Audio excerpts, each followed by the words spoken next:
28 मई को प्रधानमंत्री नरेंद्र मोदी संसद की नई बिल्डिंग का उद्घाटन करेंगे। राहुल गांधी ने इसका विरोध किया, अपना सुझाव दिया। राहुल गांधी ने अपने सोशल मीडिया हैंडल पर लिखा, संसद के नए भवन का उद्घाटन राष्ट्रपति द्रौपदी मुर्मू को ही करना चाहिए, प्रधानमंत्री को नहीं। 18 मई को लोकसभा अध्यक्ष ओम बिरला ने प्रधानमंत्री को नए भवन का उद्घाटन करने का निमंत्रण दिया था। नई संसद भवन की इमारत को लेकर बात अब दलित अस्मिता तक जा पहुंची। लगातार देश के दलितों का एक बड़ा वर्ग संसद भवन का नाम डॉक्टर भीमराव अंबेडकर के नाम पर रखने की वकालत कर रहा है, तो अब राहुल गांधी के उठाए गए मुद्दे को लेकर कांग्रेस के अध्यक्ष मल्लिकार्जुन खड़गे ने इसे और आगे बढ़ा दिया है। बोलता हिंदुस्तान पर मैं हूं आपके साथ मिर्जा शाकिर अली बेग। नई संसद भवन के उद्घाटन पर सियासी संग्राम अपने चरम पर पहुंच गया है। उद्घाटन कार्यक्रम में राष्ट्रपति को आमंत्रित नहीं किए जाने को लेकर कांग्रेस अध्यक्ष मल्लिकार्जुन खड़गे ने मोदी सरकार पर निशाना साधा है। खड़गे ने कहा है कि लगता है कि मोदी सरकार ने केवल चुनावी लाभ के लिए दलित और आदिवासी राष्ट्रपति बनाया।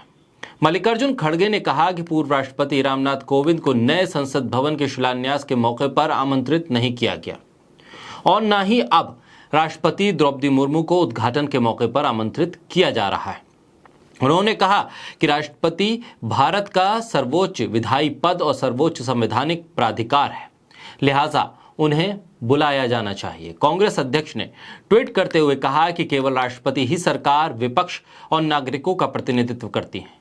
वो भारत की प्रथम नागरिक हैं। उन्होंने आगे लिखा कि नई संसद भवन का राष्ट्रपति के जरिए उद्घाटन सरकार के लोकतांत्रिक मूल्य और संवैधानिक मर्यादा को दर्शाएगा। उन्होंने कहा कि मोदी सरकार ने लगातार मर्यादा की अवमानना की है।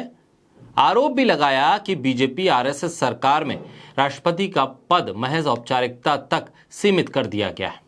और इसी बात को लेकर छत्तीसगढ़ के मुख्यमंत्री भूपेश बघेल ने भी सवाल उठाया कि एक आदिवासी महिला जो कि देश की राष्ट्रपति हैं, उनसे इस संसद भवन का उद्घाटन क्यों नहीं करवाया जा रहा है।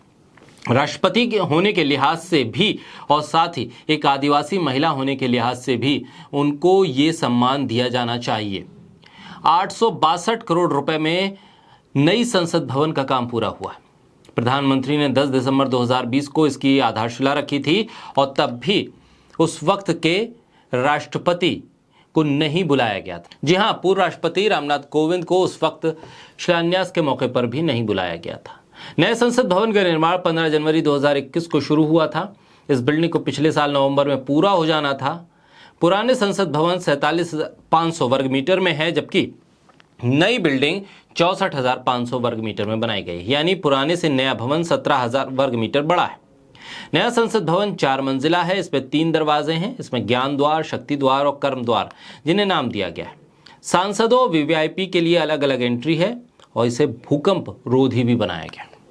18 मई को लोकसभा सचिवालय ने घोषणा की कि लोकसभा स्पीकर ओम बिरला ने प्रधानमंत्री नरेंद्र मोदी से मुलाकात की और उन्हें नए भवन का उद्घाटन करने का निमंत्रण दिया। तब से कई विपक्षी नेताओं ने सवाल किया है कि प्रधानमंत्री मोदी को नए संसद भवन का उद्घाटन क्यों करना चाहिए। विधायिका के प्रमुखों को उद्घाटन करना चाहिए, न कि सरकार के प्रमुख को।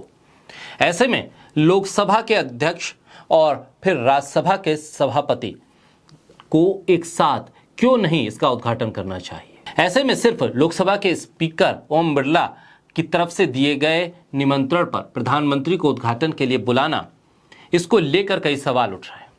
सवाल इस बात को लेकर भी है कि क्या सरकार के भीतर और सरकार की मंशा सिर्फ प्रधानमंत्री के इर्द गिर्द है। लोकतांत्रिक व्यवस्था में कोई भी नया काम अगर सरकार करती है तो उससे जुड़े हुए मंत्रालय और उससे जुड़े हुए संवैधानिक पदों पर बैठे व्यक्ति क्या सिर्फ इसलिए हैं क्योंकि प्रधानमंत्री ने उनके नाम पर मोहर लगाई थी। इसलिए प्रधानमंत्री जो चाहें वो करें और जैसा चाहें और तब चाहें वो करें। उद्घाटन सिर्फ उन्हीं के हाथों होना चाहिए। कई सवाल और इन सवालों के बीच नई संसद भवन देश को 28 मई को मिल जाएगी।